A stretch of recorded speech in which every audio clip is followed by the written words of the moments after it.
Second Sunday after Christmas is in the first chapter of the Gospel of John. In the beginning was the Word, and the Word was with God, and the Word was God. He was in the beginning with God. All things came into being through him, and without him not one thing came into being. What has come into being in him was life, and the life was the light of all people. The light shines in the darkness, and the darkness did not overcome it. There was a man sent from God, whose name was John. He came as a witness to testify to the light, so that all might believe through him. He himself was not the light, but he came to testify to the light. The true light, which enlightens everyone, was coming into the world. He was in the world, and the world came into being through him, yet the world did not know him.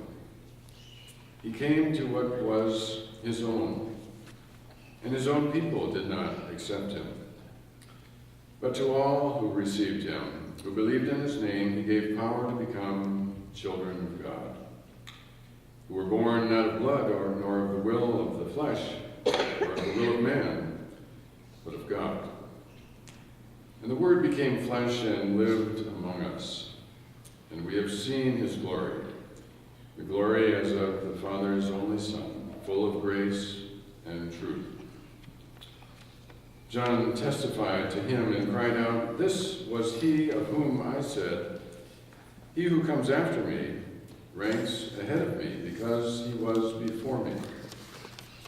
From his fullness we have all received grace upon grace. The law indeed was given through Moses. Grace and truth came through Jesus Christ. No one has ever seen God. It is God, the only Son, who is close to the Father's heart, who has made it known." The Gospel of the Lord. Thanks be to God.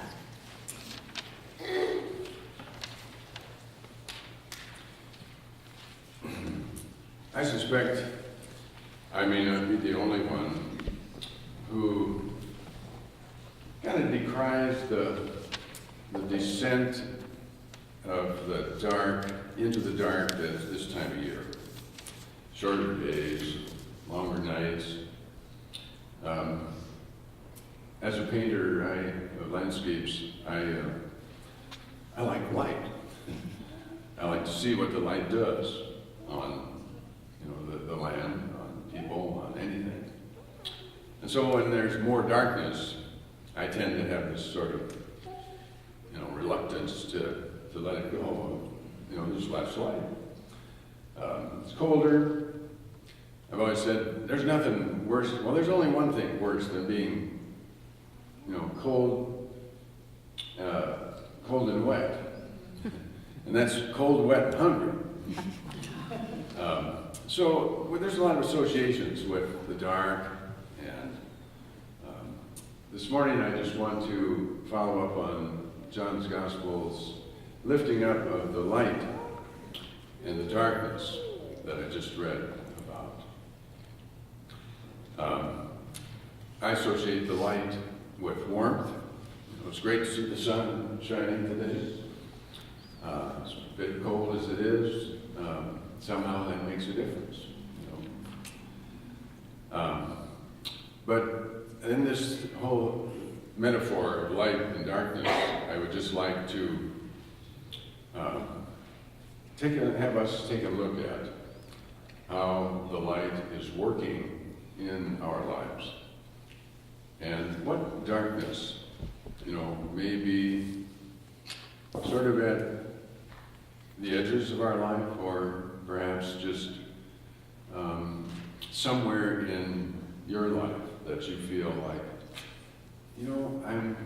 I just have this feeling that something's missing, or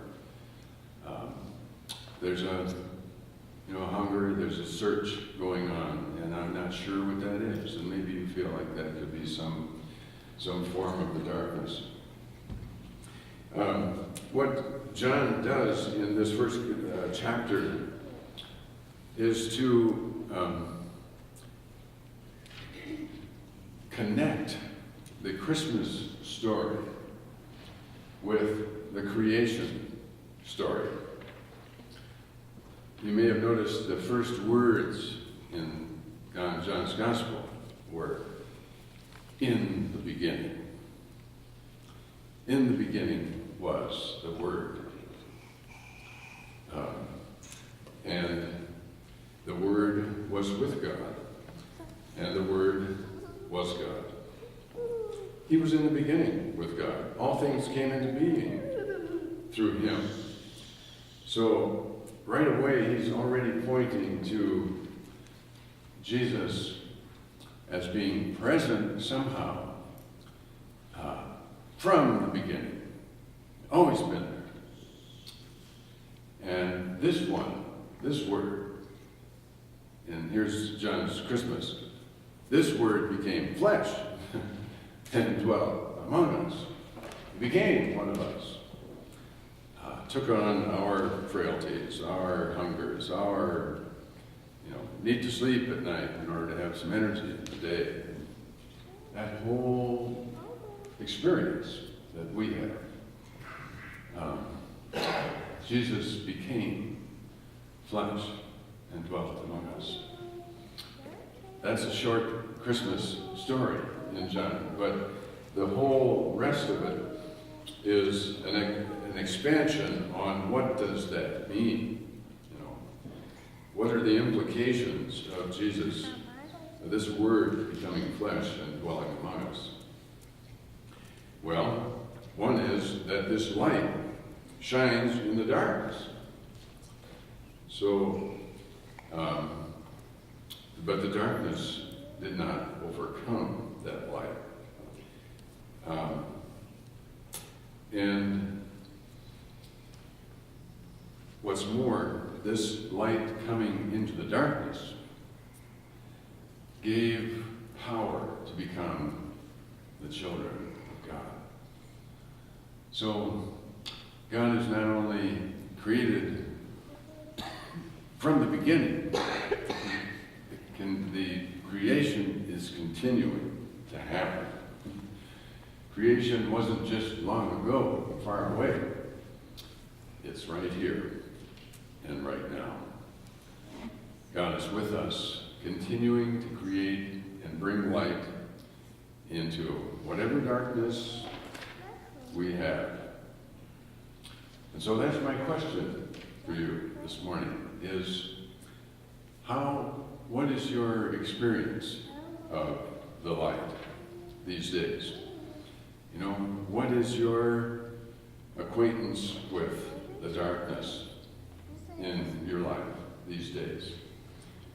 Because whatever darkness there is, out there, in here, in you, in me, that's where this Word made flesh is coming to address and to speak and to bring light. So, the good news of Christmas is the light came to us, and it's enlightening our whole lives.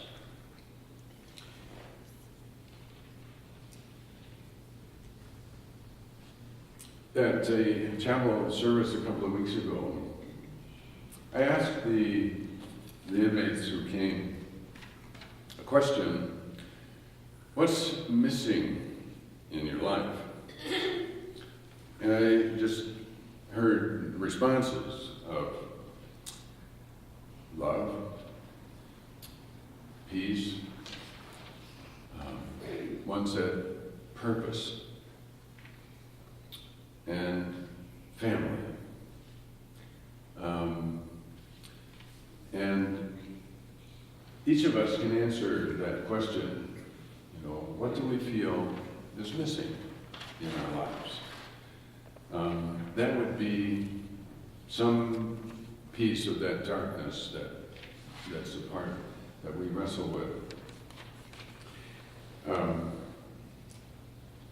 Certainly,